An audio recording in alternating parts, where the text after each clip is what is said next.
लेकिन शायद उन्हें लंदन से दवाई नहीं मिली जिसकी उन्हें तलाश थी। वो अदालतों को धोखा देकर लंदन आए। अब मुझे उम्मीद है कि डाकू नवाज शरीफ के जो कीमती प्लेटलेट्स हैं डॉक्टर अदनान की अलमारी से लेकर फरार नहीं हुए होंगे, क्योंकि ये हुकूमत चलाना है और हुकूमत चलाने में जरदारी साहब इस वक्त किंग मेकर हैं, पीपल्स पार्टी किंग मेकर है और उसका खमियाजा हम भुगत रहे हैं कि ये पाकिस्तान के लिए अच्छा नहीं हो रहा, ये पाकिस्तान के लिए बहुत बुरा हो रहा है। ये बेगैरती भी है, बेहिसी भी है, करप्शन कर रहे हैं। उनको पता है 4 दिनों के बाद पानी चला जाना है, मीडिया के कैमरे हट जाने हैं और उसके बाद कोई उनको पूछने वाला नहीं होगा।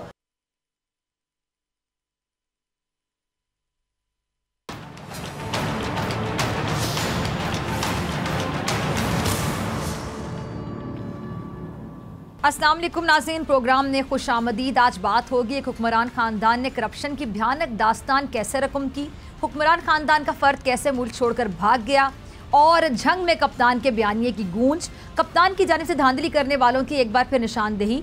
तहरीक इंसाफ प्री पोल धांधली के खिलाफ इलेक्शन कमीशन पहुँच गई। नाज़रीन, बुराई का अंजाम बुराई ही होता है। कोई ये समझता है कि वो बुरा करके अपने बुरे अंजाम से बच जाएगा तो ये उसकी सबसे बड़ी भूल है। कानून को भी अपनी दौलत पर बड़ा मान था, अपनी ताकत पे बड़ा घुमंड था, लेकिन कुदरत ने लम्हे भर में उसको खजाने समेत गर्क करके रख दिया, उसका निशान तक मिटा के रख दिया, क्योंकि वो जुल्म और जबर के जरिए माल बनाता था।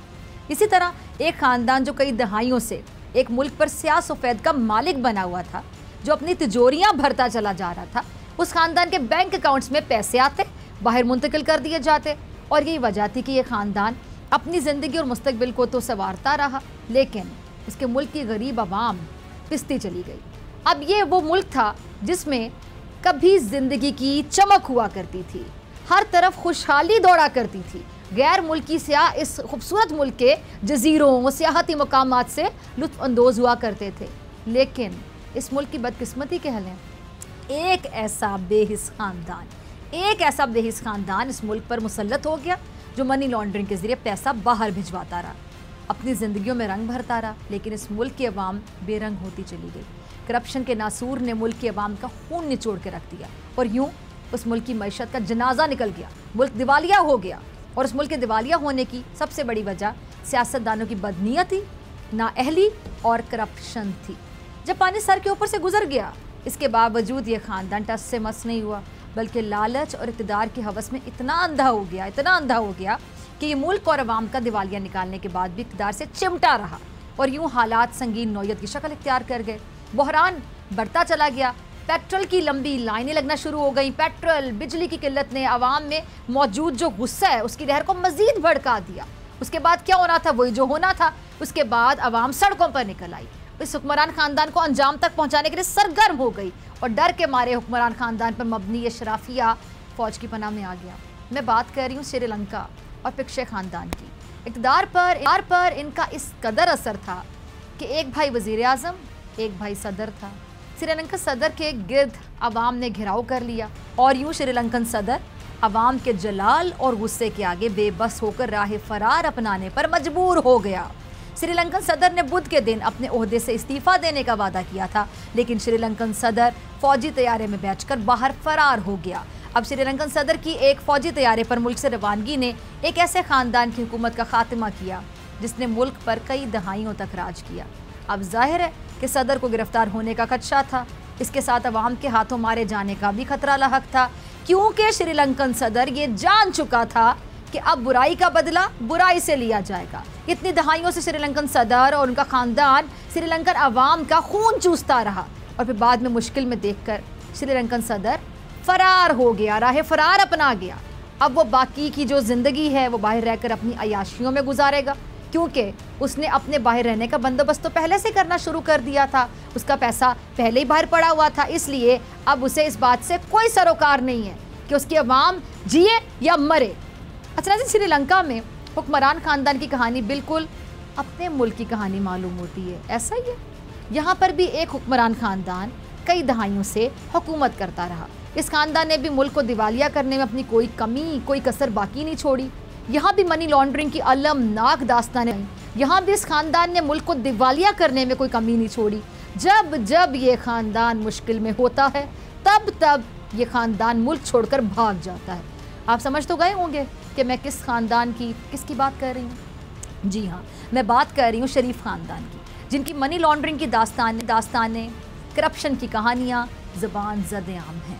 पनामा स्कैंडल में ख़ानदान बुरे तरीके से बेनकाब हुआ। गो के इससे पहले इसहाक डार भी शरीफ ख़ानदान के लिए मनी लॉन्ड्रिंग का एतराफ़ कर चुके हैं, लेकिन फिर पनामा केस के मंजर पर आने के बाद नवाज शरीफ और उनके ख़ानदान का कड़ा एहतसाब शुरू हुआ।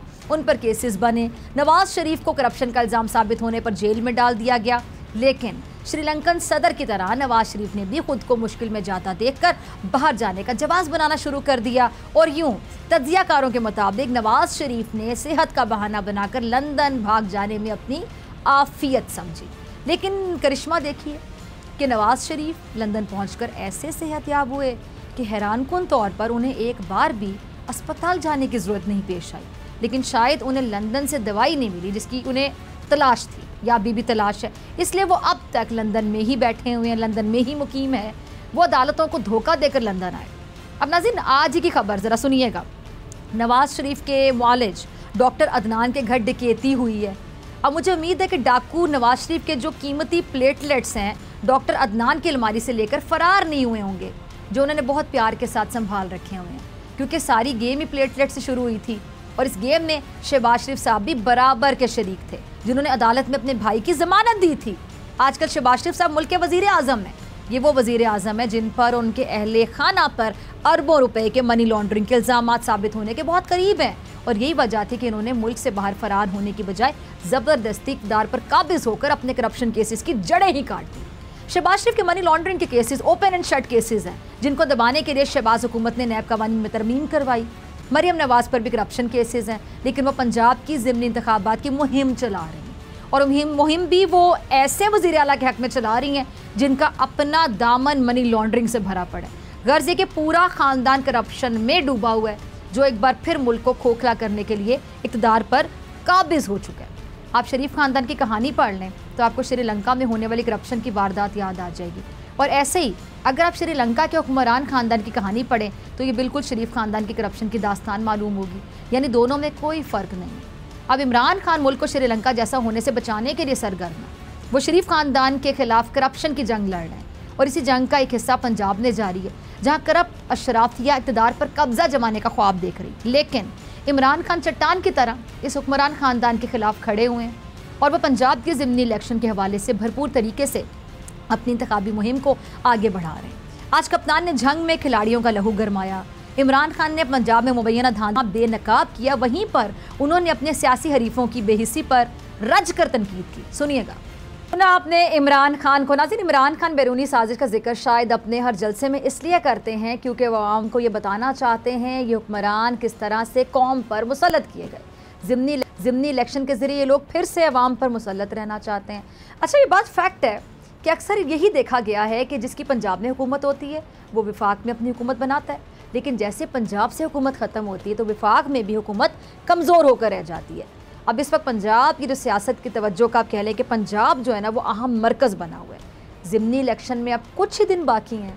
किसके सर पर पंजाब का तख्त सजेगा, इसके लिए नून लीग और तहरीक इंसाफ पूरी बाजी लगा रहे हैं, ज़ोर लगा रहे हैं। ये ज़िमनी इंतखाब आइंदा होने वाले आम इंतखाबात की जो समत है उसका भी तयन करेगा।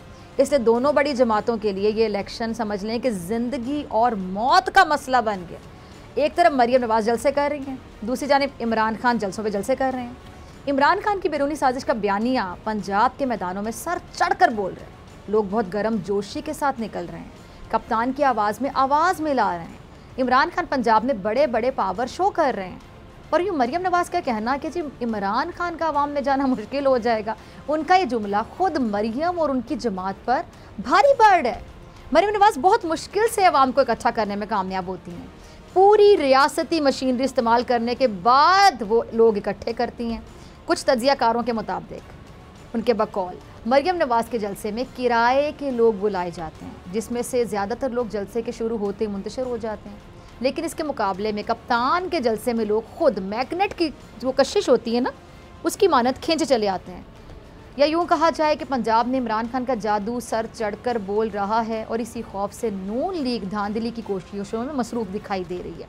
लेकिन तहरीक इंसाफ ने ये जो प्री पोल धांधली है इसके खिलाफ इलेक्शन कमीशन में दरख्वास्त भी दायर कर दी है। पीटीआई ने दरख्वास्त में नून लीग को फरीक बनाया है। पीटीआई धांधली के खिलाफ जो मुफस्सिल दस्तावेजी शवाहिद हैं उसने वो भी इलेक्शन कमीशन को जमा करवा दिए हैं। अब अगर इस हवाले से देखा जाए, इस वक्त तवज्जो का जो मरकज़ है वो पंजाब ही बना हुआ है। अच्छा, इस हवाले से उमर अयूब कुछ कह रहे हैं, उनका क्लिप चलाएगा टीम। अपने उमर अयूब को कह रहे हैं कि जी हुकूमत जो मर्जी कर ले, लेकिन वो धांधली की तमाम तर कोशिशें करने के बावजूद भी जीत नहीं सकेगी। अच्छा, मजीद क्या कह रहे हैं कि हमने PP 140 शेखुपुरा के हवाले से सबूत रखे हैं, क्योंकि इसी हल्के के वोट 2000 से बढ़ाकर 5572 वोट तक बढ़ा दिए गए हैं। ये प्री पोल धांधली की किस्म है, इकसाम है। वुज़रा का जाना, तासुर देना, सरकारी मशीनरी का इस्तेमाल, इस सब की रोकथाम ज़रूरी है। हमने अपना हक इस्तेमाल करते हुए आज पटिशन जमा करवाई है।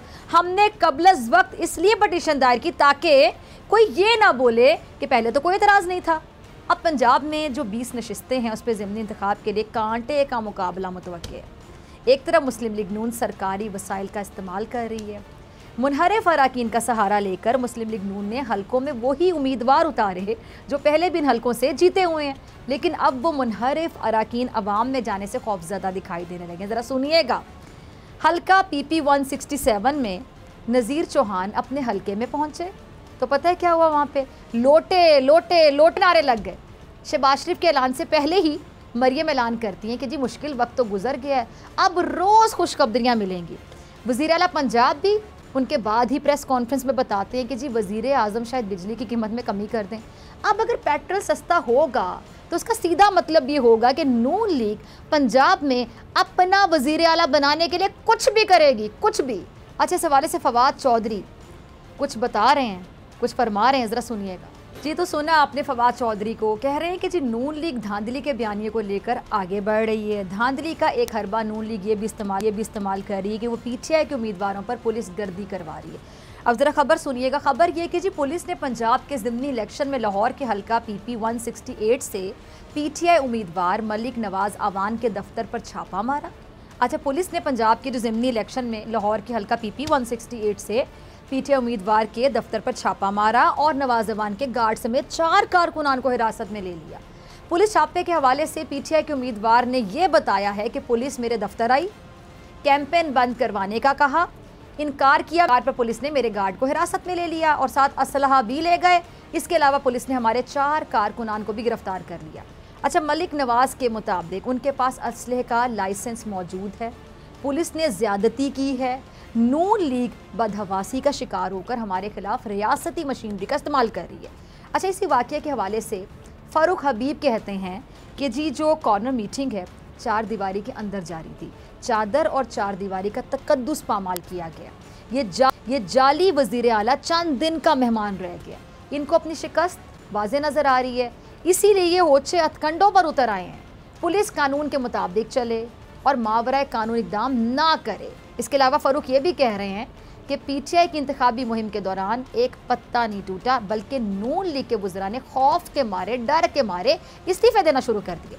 हमारे कारकुनान को कहते हैं कि जी फौरी तौर पर रिहा किया जाए, वरना हमारे पास कानून का रास्ता भी मौजूद है। साफ का ये मानना है कि ये सुप्रीम कोर्ट के अहकामात की खिलाफ वर्जी हो रही है। अच्छा, फ़याज़ुल हसन चौहान भी इस हवाले से कुछ कह रहे हैं, ज़रा सुनिएगा। दिल्ली के हवाले से फ़याज़ुल हसन चौहान खुलकर बात करे थे। इस हवाले से शेख रशीद साहब भी कुछ फरमा रहे हैं, ज़रा उनका भी क्लिप चलाइएगा। ठीक सुना आपने शेख साहब को। अब इस वक्त वो हवा नहीं रही है। अगर अब धांधली की गई तो पंजाब के अवाम हुक्मरानों को कह उठेंगे कि बस करें, अब ऐसे नहीं चलेगा। मिलते हैं ब्रेक के बाद।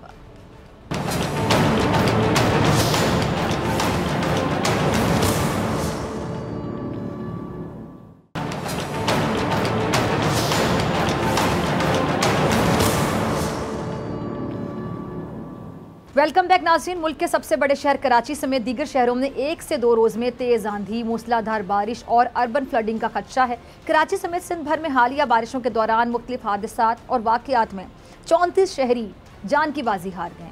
अब नाज़रीन, बात यह है कि नया सिस्टम बरसने को तैयार है। हुकूमत ने इसके लिए कुछ इकदाम किए भी हैं कि नहीं। कराची में गंदगी का राज है, बरसात से कई अमवात हुई, सड़कें, नदी, नाले तालाब में तब्दील हो गए। ऐसे में कराची की जो बदहाली है उसका जिम्मेदार आखिर है कौन? इस पे बात करने के लिए मेरे साथ मौजूद हैं चेयरमैन पाक सरजमीन पार्टी मुस्तफ़ा कमाल साहब। बहुत शुक्रिया मुस्तफ़ा कमाल साहब वक्त देने के लिए। अच्छा मुस्तफ़ा कमाल साहब, बारिश का जो नया सिस्टम है वो दाखिल हो गया है। बारिश की वजह से अब तक 34 शहरी जाँ बहक हो चुके हैं। क्यों कराची को इस तरह से लावारिस छोड़ा जा रहा है? जिम्मेदारी किस पर आयद होती है? जी, पीपल्स पार्टी पर आयद होती है। 14 सालों से हुक्मरान हैं और उनकी जो कोलिशन पार्टनर हैं उनके ऊपर जो उनकी हुकूमत को दवाम बख्श रहे हैं और उनको तक़वियत पहुँचा रहे हैं, उनके ऊपर ये ज़िम्मेदारी आयद होती है। यकीनन इससे पहले उनका मेयर भी था और अभी वो कोलिशन पार्टनर हैं, पहले भी पार्टनर थे। और ये पीपल्स पार्टी मेन बड़ी ज़िम्मेदार पीपल्स पार्टी है क्योंकि 14 सालों से अनइंटरप्टेड इनके पास इक़्तिदार है।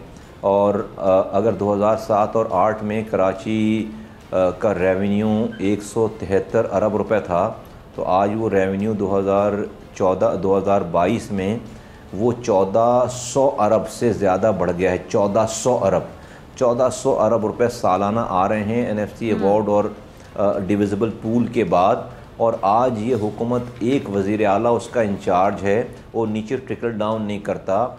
आज कराची में पिछले 14 सालों से एक कतरा नया पीने का पानी नहीं आया, बल्कि जो पानी पहले लाइनों में आता था उस पर भी ये जालिम पीपल्स पार्टी की हुकूमत हाइड्रेंट्स बनाकर हमारा ही पानी चोरी करके शहर में सैकड़ों अरब रुपए का पानी बेचती है। यहाँ पर 2.5 लाख नौकरियाँ दी गई हैं। एक आदमी शहर से उसको नौकरी सरकारी नहीं दी गई है। हैदराबाद से नौकरी एक स्कूल नहीं है नया, एक तालीम दरसगाह नहीं है, एक यूनिवर्सिटी नहीं है और कोई सारे डिपार्टमेंट्स इन्होंने कब्ज़ा कर लिए हैं। इसलिए कब्ज़ा कर लिए कि उसकी मद में जो मिलने वाले पैसे हैं बेसिकली उनको उन पैसों से, उन फंड से गर्ज है।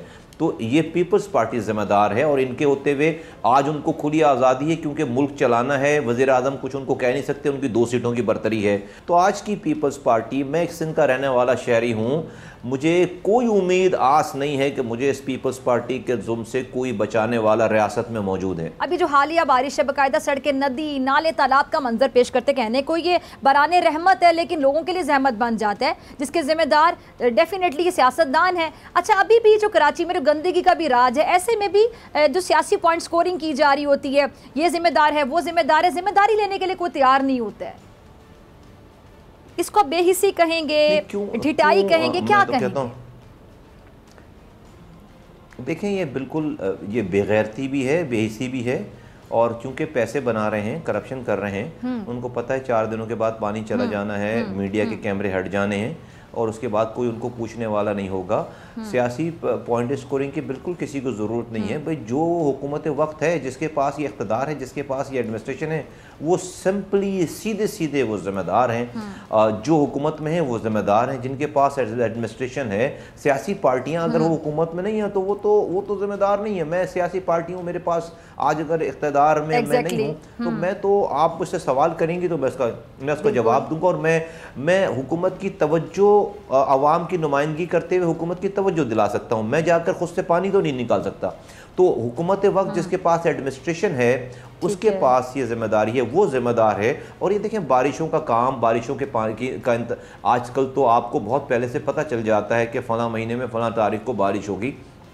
तो जब मानसून का सीज़न में, जब मेरे पास जब ये एडमिनिस्ट्रेशन थी तो हम 4 महीने पहले से डीसिल्टिंग का काम करते थे, नालों का काम करते थे, नालों की सफाई का काम करते थे। और जितने कैच पिट्स हैं सारे इसको जो बंद हो जाते हैं किसी न किसी वजह से, एक थैली भी पूरे एक इलाके को फ्लड करने के लिए काफ़ी होती थी। वहाँ पर हम जो मैनुअल लोगों को भेज कर वहाँ पर स्टाफ काम कर रहा होता था। अभी तो कोई पूछने वाला नहीं है। आप बारिशों के दौरान निकल कर अगर आप तस्वीरें बनवाएंगे उससे पानी तो नहीं चला जाएगा। बारिशों की तैयारी तो बारिश से पहले की जाती है। जंग के दिन जंग की तैयारी नहीं होती, जंग से पहले जंग की तैयारी की जाती है।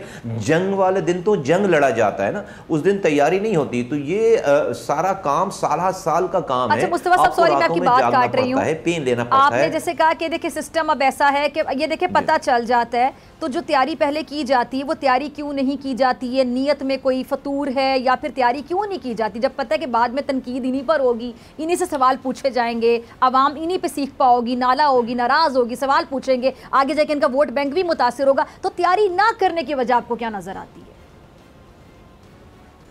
हराम कमाना, रिश्वतें खाना, तैयारी ना करने की वजह। जब आप अपने अफसर से हराम खाएंगे, लेंगे, रिश्वतें लेंगे तो अपने घर से तो लाकर नहीं देगा, वो पेट्रोल बेचकर आपको हराम दे रहा होगा, वो गाड़ियों के फ्यूल को, गाड़ियों की मेंटेनेंस को, तनख्वाहें छुट्टियों पर भेज के लोगों को उनकी तनख्वाहें निकाल कर वो कर रहा होगा।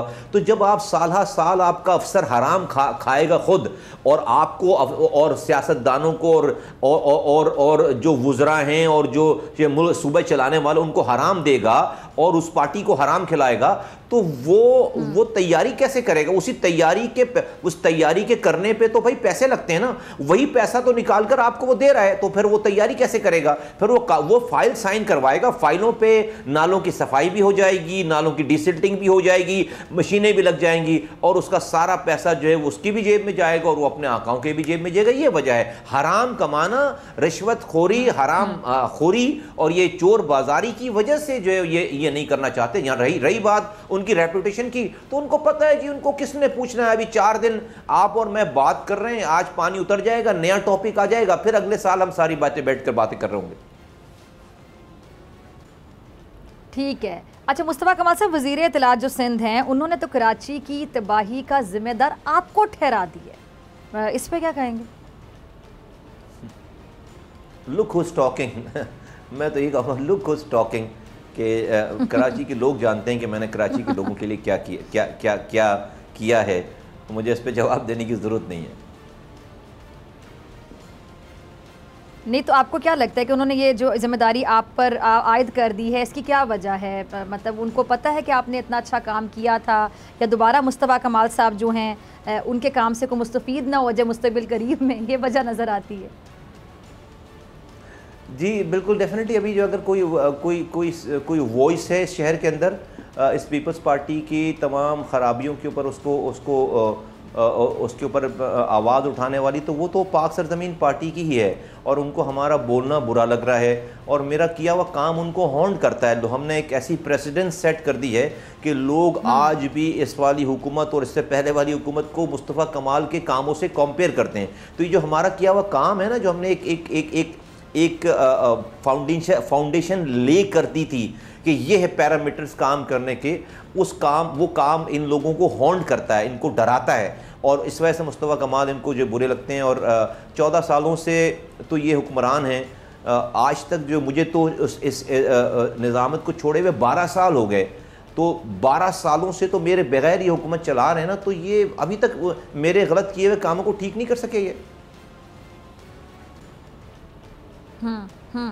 ठीक है। मुस्तफ़ा कमाल साहब हमारे साथ मौजूद हैं, आपसे मुलाकात ब्रेक के बाद।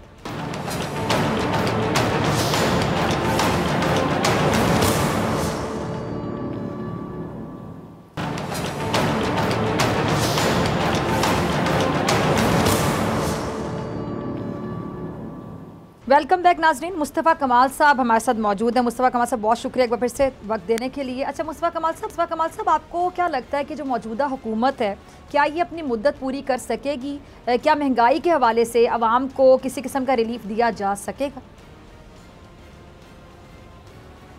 देखिए, इस हुकूमत को अपनी मुद्दत पूरी नहीं करनी चाहिए। अगर ये अपनी मुद्दत पूरी करेगी तो पता नहीं पाकिस्तान अपनी मुद्दत पूरी कर सके या ना कर सके। और हम तो मर गए हैं। क्यों मर गए हैं मैं आपको बताऊं कि ये हुकूमत चल रही है 2 सीटों पे के ऊपर, और उसमें बहुत बड़ा शेयर जो है वो पीपल्स पार्टी का है। मैं सिंध का रहने वाला हूँ, जहाँ पीपल्स पार्टी की हुक्मरानी है।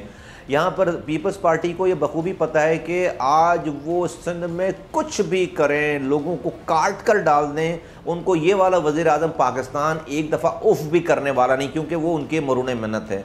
पाकिस्तान की इस्टेब्लिशमेंट के बारे में उनको पता है पीपल्स पार्टी को कि उसको हुकूमत को सपोर्ट करनी है, उनको हुकूमत चलानी है, तो वो भी हमें कुछ नहीं कर सकते। पाकिस्तान के चीफ जस्टिस जो है उनको रियासत को डिस्टेबलाइज नहीं करना, वो भी कुछ नहीं कर सकते। तो आज सिंध के रहने वाले बाशिंदे के तौर पर पीपल्स पार्टी के हाथों हम गिरवी रख दिए कि इस हुकूमत को चलाने का जो तावान है ना, वो सिंध के लोग अदा कर रहे हैं, और ख़ास तौर पर कराची के लोग अदा कर रहे हैं। और हम कराची के शहरी जो है वो सिंध के शहरी, हैदराबाद के शहरी और पूरे सिंध भर के शहरी, हम पीपल्स पार्टी के हाथों यरगमाल हैं, तावान दे रहे हैं पाकिस्तान की इस हुकूमत को चलाने के लिए। कि पीपल्स पार्टी को पता है कि वो कुछ भी करें, अभी ना उनको आर्मी कुछ कहेगी, ना उनको एस्टेब्लिशमेंट कुछ कहेगी, ना उनको इदारे कुछ कहेंगे, ना उनको वज़ीर आज़म कुछ कह सकता है, ना उनको चीफ जस्टिस कुछ कह सकता है। और वो इसका भरपूर फ़ायदा उठा रहे हैं। और इसका एक नमूना आपने देख लिया। अब से चंद दिन पहले अंदरूनी सिंध में 14 डिस्ट्रिक्ट्स में लोकल गवर्नमेंट की इलेक्शन के नाम पर एक मजाक हुआ है। इससे बदतरीन भयानक मिसाल और सूरत कोई हो नहीं सकती जहां पर डाकू और पुलिस एक साथ बैठकर पीपल्स पार्टी के हक में ठप्पे लगा रहे हैं, और जो स्टाफ आया है पोलिंग स्टाफ वो खुद बुकें खोलकर ठप्पे लगा रहा है पीपल्स पार्टी के लिए। बनाना रिपब्लिक के हालात भी इससे अच्छे होते हैं। तो ये सिंध पाकिस्तान का हिस्सा तो नाम का है, लेकिन ये पीपल्स पार्टी की पर्सनल जागीर बन गई है।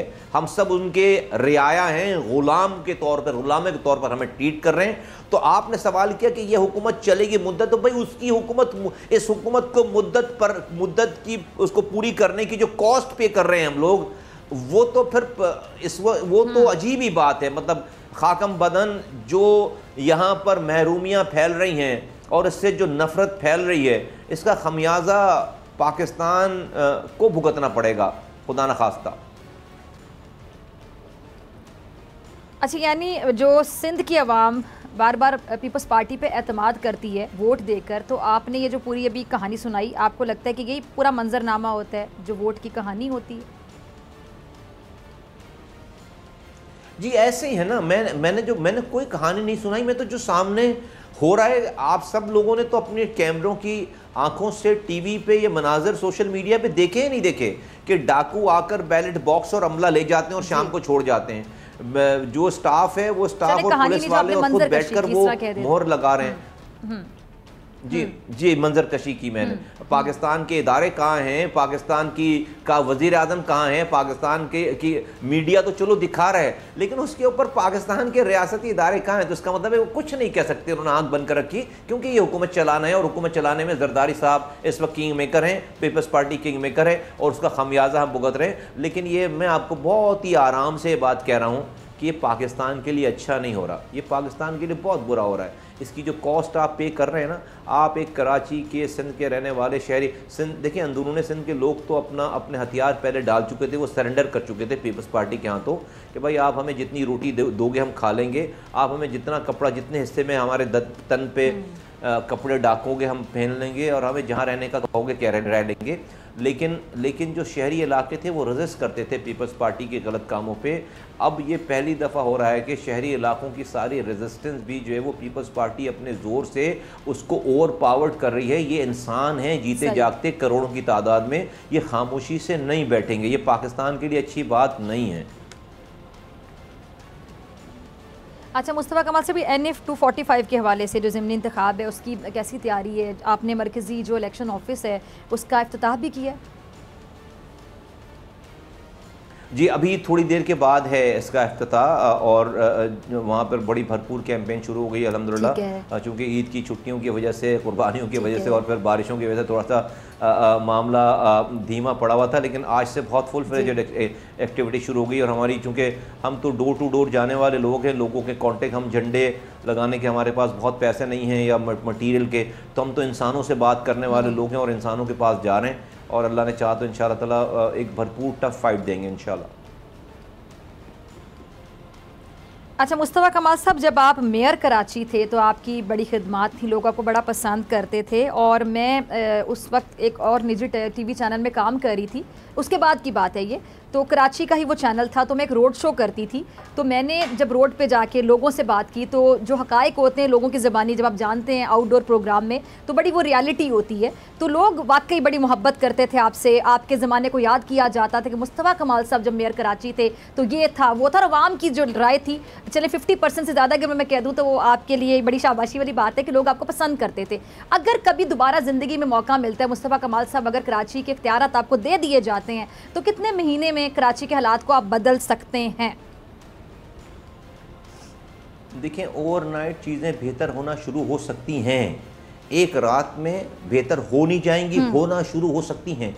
हमारा मसला है कि कोई उस तरफ जा ही नहीं रहा। जब सुबह जो है वो वजीर निकलेगा, एडमिनिस्ट्रेटर निकलेगा कि मुझे आज कितने पैसे हराम कमा कर लेकर आने हैं, तो आप तो उधर जा ही नहीं रहे ना सही करने की तरफ। अगर आप किरदार वाले हैं, आपको हराम नहीं कमाना है, मैं आपको बड़े बोल से तौबा, लेकिन आप एक ओवरनाइट किरदार वाले लोग हों, एक रात में चीज़ें बेहतर होना, रिवर्स होना शुरू हो जाएंगी, बुराई रिवर्स होना शुरू हो सकती है।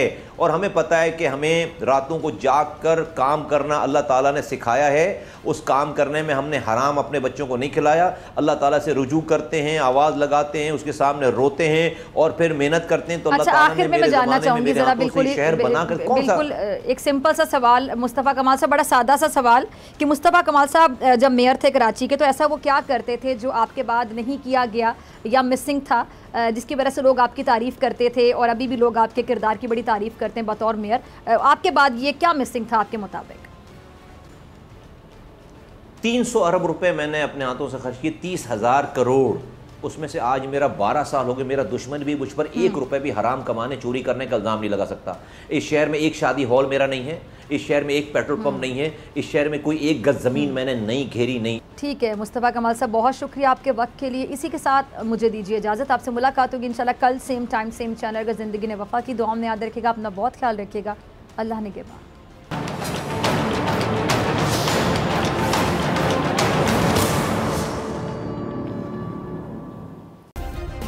सब्सक्राइब करें और बेल दबाएं ताकि कोई खबर रह न जाए।